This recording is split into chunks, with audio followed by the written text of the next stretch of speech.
말씀의 제목은 형식에서 진심으로입니다.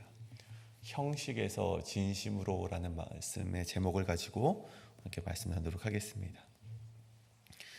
우리가 그리스도인으로서 걸어가면서 살아가면서 매일 던져야 하는 질문이 있다면 예수님이라면 어떻게 하셨을까? 이 질문이 아닐까 싶습니다. 예수님이 걸어가신 길이 우리가 걸어가야 될 길이기 때문이죠. 그렇다면 예수님처럼 이 땅에서 살아가기 위해서 우리는 어떻게 행동을 해야 됩니까? 예수님께서 어떠한 마음과 어떠한 그 진리의 말씀을 가지고 살아가셨는가를 우리가 알아야 되겠죠. 그러한 점에서 현대 사회에서는, 현대 교회에서는요, 참 쉽게 오해하고 있는 것이 한 가지 있습니다. 그것은 바로 이것이죠. 하나님을 사랑하는 사람들, 하나님을 더욱 알기를 원하는 사람들이 무엇을 합니까? 이 예배당에 나오게 됩니다. 하나님께 예배를 드리기 위해 나오죠. 그것은 바로 하나님을 사랑하는 마음 때문에, 또 하나님을 더욱 알고자 하는 마음 때문에 이곳에 나오는 것이겠습니다. 그래서 예배를 통해서 하나님과 깊은 교제를 나누고 하나님의 주시는 음성에 더욱더 귀 기울이는 것이겠죠. 근데 우리가 한 가지 반대로 한번 생각을 해보길 원합니다. 그렇다면 우리가 예배를 나온 사람들, 예배를 드리기 위해 나온 사람들 모두가 그러한 마음인가? 우리가 한번 되짚어보자는 것입니다. 예배를 드리러 나온 사람들 모두 하나님을 사랑하는 사람인가? 이것은 또 다른 문제라는 것입니다. 여러분, 사랑하는 사람에게 꽃을 주고 사랑하는 사람에게 정말 그 집 앞에서 정말 추운 날씨에 기다리면서 꽃을 전달해 주기 위해서 기다리는 것을 우리는 사랑이라고 말을 합니다. 하지만 우리 반대로 생각해 보자는 것이죠. 꼭 추운 날씨에 꽃을 가지고 사랑하는 사람 집 앞에 기다리는 것만이 사랑입니까? 그렇게 해야만이 사랑일까요? 여러분, 같은 맥락에서 우리가 예배를 드리러 우리가 이 형식을 다 지키는 사람이 정말 하나님을 사랑하는 사람일까? 우리가 한번 되돌아 생각해 보자는 것입니다.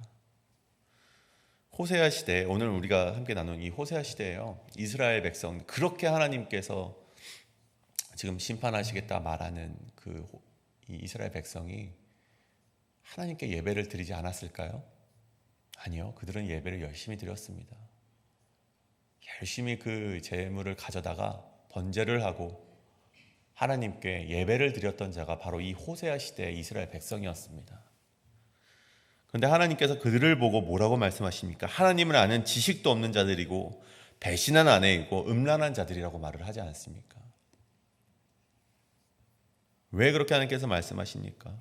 하나님께 제사를 드리긴 하지만 그 마음은 이미 하나님을 떠나버렸다는 것입니다. 여러분, 사랑하는 사람과의 자리에서, 예를 들어 식사하는 자리에서 그 사랑하는 사람과 대화를 하지 않고 휴대폰만 보고 있고 다른 생각을 하고 있다면 그것이 어떻게 온전한 그 사랑하는 사람과의 식사라고 말할 수 있겠습니까? 오늘 우리는 이스라엘이 행했던 외식적이고 형식만 채우는 그런 예배와 그런 신앙이 우리 안에 있지는 않은지 되돌아보길 원합니다. 그리고 하나님이 정말로 원하시는 것이 무엇인지, 오늘 하나님을 알아감으로 말미암아 이 땅에서 진정한 그리스도인으로서 살아가시는 여러분 되시길 간절히 축복합니다. 그렇다면 오늘 이 형식에서 진심으로 우리 두 가지 하나님을 알아가 보려고 할 텐데, 첫째는 무엇인가? 우리의 외식적인 신앙으로는 결코 하나님께 돌아갈 수 없다는 것입니다. 외식적인 신앙으로는 하나님께 돌아갈 수 없다는 것입니다. 우리 앞전의 말씀, 우리 5장의 말씀을 보시면요, 호세아를 통해서 하나님은 이스라엘을 심판하시겠다라고 말씀을 하고 있습니다. 여러분, 5장 1절에 보면 심판할 것이다, 2절에 보면 징계할 것이다, 그리고 좀 아래로 내려가다 보면 에브라임이 황폐하여질 것이고 사자처럼 공격을 당할 것인데 찢겨지고 움켜져가도 구출당하지 못할 것이라는 이 하나님의 분노 어린 징계의 말씀이 호세아를 통해서 이스라엘에게 주어졌습니다.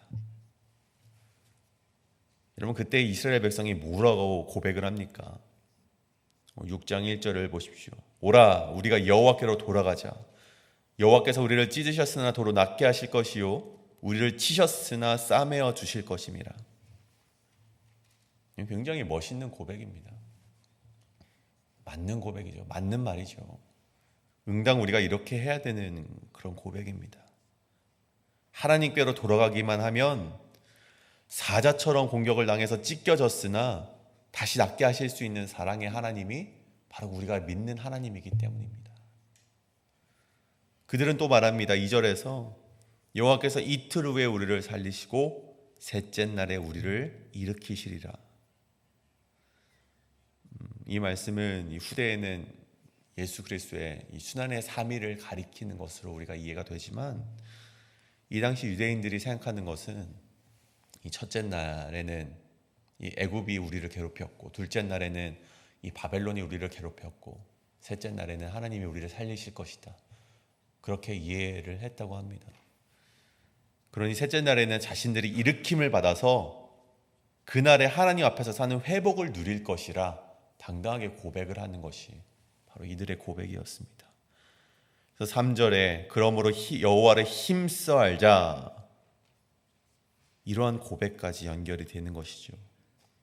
그래서 힘써 알자라는 것은 히브리어 이 니르데파 라다트라고 해서 온 마음과 온 정성을 다해서 하나님을 쫓아가자, 그런 말이 되는데 1, 2, 3절에 걸쳐서 이 유대인들이, 이스라엘 백성들이 호사의 심판에 맞서서 이렇게 자신들이 고백을 하는 것을 보게 됩니다. 그런데 보십시오 여러분, 그런 이스라엘의 외침에 하나님께서 무엇으로 답하십니까? 4절을 보십시오. 에브라임아 내가 내게 어떻게 하랴, 유다야 내가 내게 어떻게 하랴, 너희의 인애가 아침 구름이나 쉬 없어지는 이슬 같도다. 너희 그렇게 고백을 했어. 하지만 너희 고백은 굉장히 일시적이고 진실하지 않은 고백이다. 하나님께서 마치 이렇게 고백을 하는 것이죠. 아침 구름이란 무엇입니까 여러분? 해가 뜨면 금방 사라져 버리고 마는 것 아닙니까? 1, 2, 3절과 고백하는 이스라엘 백성을 향해서 하나님은 너의 신앙이 정말 그런 구름과 같다, 허망한 신앙이고 이슬과 같은 신앙. 무엇입니까 여러분? 잠깐 맺혔다가 사라지고 마는 이 신실하지 못함을 비유로 이야기하는 것이죠. 이스라엘의 이 회심의 고백이 하나님이 보시기에는 변덕스러운 고백이었다는 것입니다. 여러분 오늘날 많은 그리스도인들이 행하는 신앙의 모습이 바로 그런 것 아닐까 우리가 생각해 보게 됩니다. 순간적인 감정으로 하나님께 나오고 순간적인 감정 때문에 잠시 잠깐 회개는 하지만 또다시 죄 가운데로 돌아가 버리고 마는 신앙이 여러분 오늘날 우리의 신앙이 아닌가 되돌아보자는 것입니다. 특별한 사건이나 위기를 맞이했을 때 하나님께 돌아가겠다고 다짐을 하지만 말씀으로 돌아오는 것처럼 보이지만 시간이 지나면 어떻게 됩니까? 이슬과 같이, 아침 구름과 같이 시 없어지는 것 아니냐라고 하나님께서 우리에게 묻고 계시다는 것입니다. 하나님께서는 그런 이스라엘의 모습을 지적하고 계신 것이죠. 하나님께서는요, 이러한 모습을 책망하시면서 우리에게 원하셨던 것이 있습니다. 그것은 뭐냐? 진정한 회심과 정말 진심 어린 그런 마음을 담은 하나님께로 돌아가자는 고백을 하나님께서 원하셨다는 것입니다. 여러분 우리가 외식적인 신앙으로 하나님께 돌아가는 척만 한다면 여러분 우리의 삶에 어떠한 변화가 있겠습니까? 하나님은 우리의 겉모습을 보시는 것이 아니라 마음 깊은 곳에 진심을 보신다는 것입니다.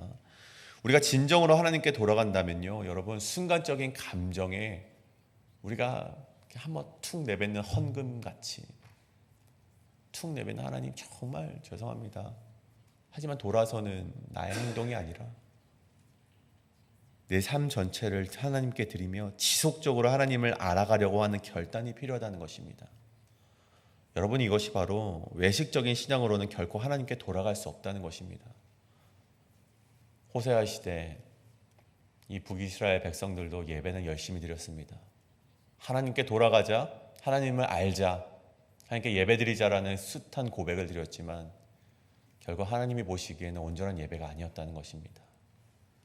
여러분, 이것을 꼭 기억하시면서 오늘 우리가 이 예배의 자리에 나올 때, 또 삶에서 하나님을 만나는 자리에서 하나님은 무엇을 원하시는지 깊은 고민을 가지고 나아가시는 우리 성도님들 되시길 간절히 소원합니다.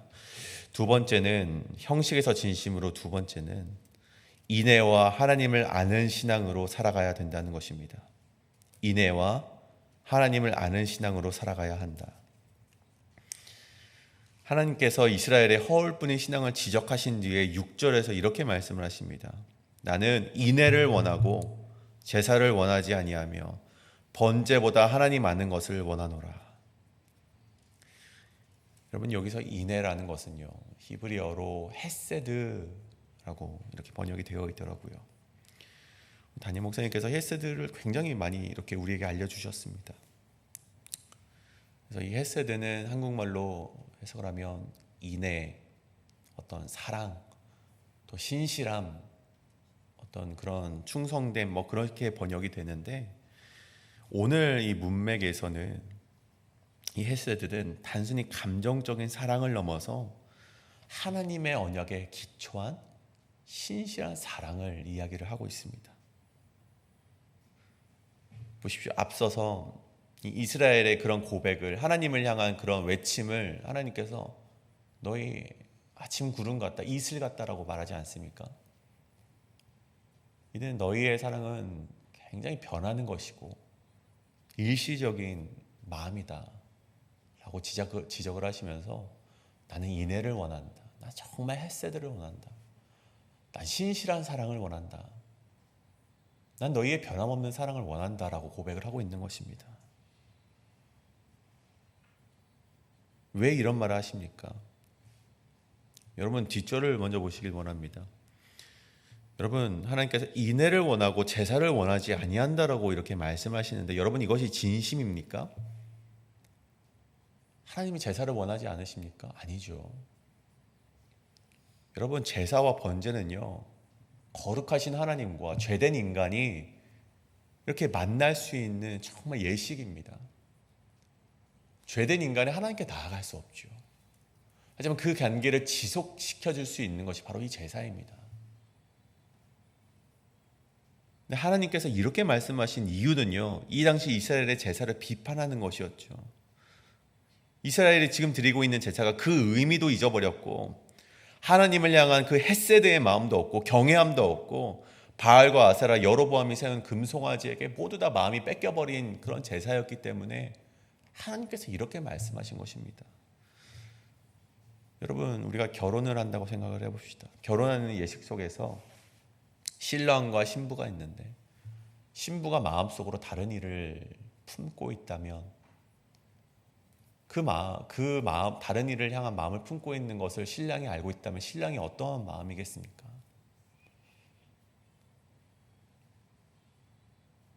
예식을 하기에 앞서서 신부의 변함없는 사랑을 얻는 것이 더 중요하지 않겠습니까? 물론 지금에서야 결혼을 파토내겠지만, 여러분, 이 온전한 예식을 치르기 위해서는 예식보다 더 중요한 것이 그 신부의 마음을 다시 되돌리는 것이 중요하지 않겠습니까? 여러분, 예식이 중요하지 않는 것이 아니라 예식도 중요하고 그보다 더 중요한 것이 신부에게 사랑을 받는 것이 더 중요하다는 것입니다. 사랑도 중요하고 예식도 중요하고 인애도 중요하고 제사도 중요하다는 것입니다. 다 중요하다는 것이죠. 변함없는 사랑, 신실한 사랑이 담긴 제사를 하나님께서 원한다고 오늘 말씀하고 있는 것입니다. 그리고 후반에 하나님을 아는 것을 하나님께서 원하신다고 또 말씀하셨는데, 여기서 아는 것이란 다하트, 이 다하트는 이 지식적으로 아는 것을 뛰어넘어서 하나님을 이해하는 것을 말합니다. 물론 유한한 인간이 어떻게 무한하신 하나님을 이해할 수 있겠습니까? 하지만 말씀을 통해서 경험을 통해서 하나님께서 인간에게 보여주셨던 그 모습을 이해하라는 것입니다. 알라는 것입니다. 죄를 싫어하시고 결국 그 죄를 심판하시지만 돌아서고자 하는 자들을 품으시고 변함없는 사랑으로 보호하시는 하나님을 너희가 알라는 것입니다. 그 하나님을 제대로 알지 못하면 어떠한 일이랍니까? 여러분, 예배를 드리러 와서, 제사를 드리러 와서 내가 만든 좌상의 하나님을 기대하는 것, 그런 우를 범하게 된다는 것입니다. 내가 만든 하나님을 섬기게 된다는 것이죠. 조건 없는 사랑과 은혜와 축복을 부어주시는 하나님을 기대하는 그 어리석음이 맞다고 오해하면서 결국 낭떠러지로 걸어갈 수밖에 없는 신앙이 우리에게 주어질 수밖에 없다는 것입니다.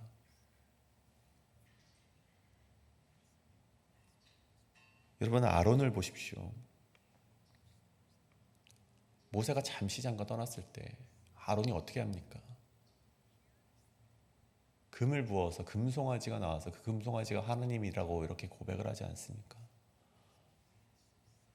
여러분, 죄된 인간은요, 하나님의 은혜 없이는 잠시 잠깐이라도 의롭게 살아갈 수 없다는 것을 성경이 보여주고 있습니다. 하나님을 제대로 알지 못했기 때문에 금송아지를 보면서 예배를 드리라고 하지 않습니까? 여러분, 여로보암은 또 어떻습니까? 그 땅의 가장 위쪽에다가 가장 아래쪽에다가 금송아지를 세워놓고 그것에 절하면 된다. 이것이 너희를 출애굽시킨 하나님이다. 그렇게 말을 하지 않습니까? 하나님을 제대로 알지 못하면 우리는 우상을 만들 수밖에 없음을 기억하시길 바랍니다. 7절에 그들은 아담처럼 언약을 어기고 나를 반역하였다고 기록되어 있습니다. 여러분, 하나님께서 이스라엘에게 원하신 것은요, 그런 형식적인 제사나 번제가 아니었습니다. 진실한 마음과 신실한 사랑이 담긴 하나님 아는 참된 지식을 하나님께서 원하셨다는 것입니다. 하나님을 제대로 알지 못했던 이스라엘은 잘못된 길로 나아갔고 그들의 제사는 10절과 같이 가증한 것으로 변질되었다는 것입니다.